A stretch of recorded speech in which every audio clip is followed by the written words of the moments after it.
Hello. Hope we're all good. Big shout out to everyone who likes, shares, comments and subscribes to the All or Nothing podcast with myself, Billy Moore. Get a message last night, late, saying Darren Gee is on a live, he's talking about you. So pop over because I'm nosy and I want to know. You know. And I was quite surprised to hear him, you know, being quite civil towards me. You know, and I do like that, and I don't know what it is about him. I just think he's got some charisma. He's got, you know, something about him. And I've always championed him and supported him. And I want him to know that I've never had any affiliation with cliques or people who have been hating on him or putting him down. I'm not about that. I'm not, mate. I'm definitely not.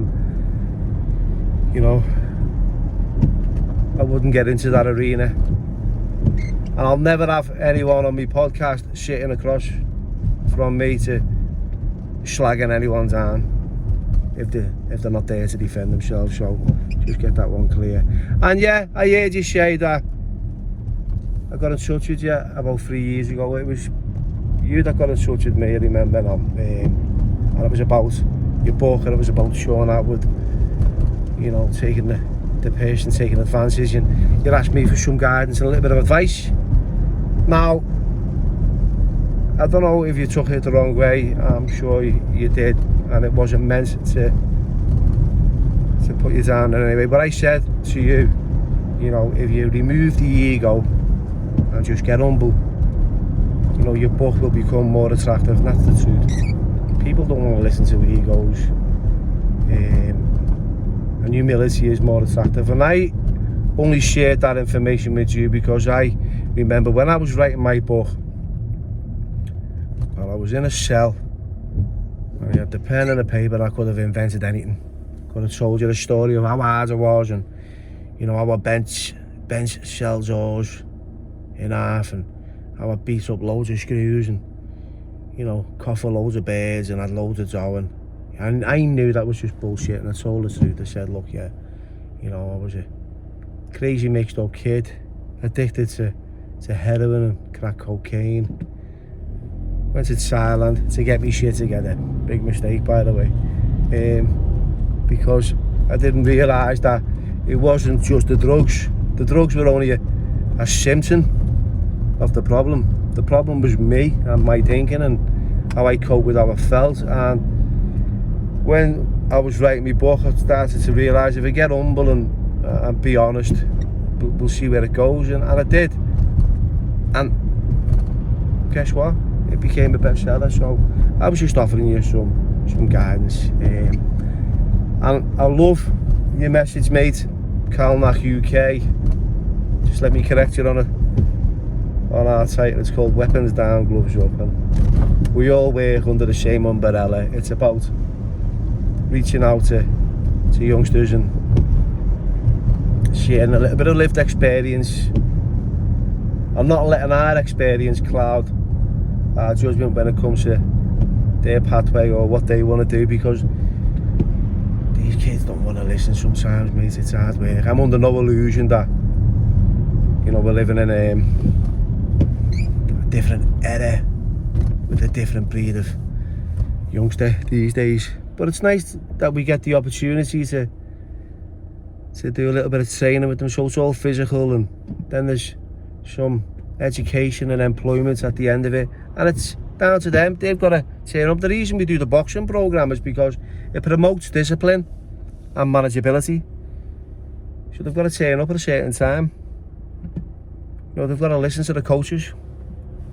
I'm a mentor. I'm one of those who, you know, speak to you and listen to what you've got going on. But yeah, as for I know you mentioned coming on a live, mate. I'd love to sit down and have a podcast with you. You know, I think it'll do well. But as for lives, I wouldn't even know where to begin with a live, lad. I've never been on a live. Don't even do live Instagram videos. I'm a little bit technic-phobic, if that's the right word to use, but I'll definitely sit down with you, mate. You know, definitely got no beef. And Danny's fucking your Danny. Mate, we had that one episode years ago, and I bumped into him a few days later, and we got on like an house on fire. But, you know, as best you can when you're in the grip of drugs, like, you know what I mean? And I understand and I accept, and I didn't take it personal. That was the lifestyle I was in, and, you know, so I've never had any drama with him, you know. And I've never had any drama with yourself, and I wouldn't like to. It's not something that, you know, I thrive on. I'm not interested. I've got a family, and, you know, and I believe it's about being there for them, and not being around a bench screaming my head off and looking for call-outs. So I won't get involved. And as for cliques, mate, I'm not in a clique. I fly solo, you know. If I've had people on my podcast, you know, that you've got a resentment with, or you've got a bit of history with, then that's your stuff, not mine. You know, I'm just getting a story out there, and I'll never sit across from anyone and listen to someone slag someone off. And I'll say that straight from the off, and I have done. Especially with Liam Ditchfield. I said, look, Liam, we're not here to talk about Darren or any of the Gees. Let's keep it simple. Done a live with Marvin Herbie. Never once did we speak about you, or have anyone say anything bad about you. James, English is the same. Never once said nothing out of term.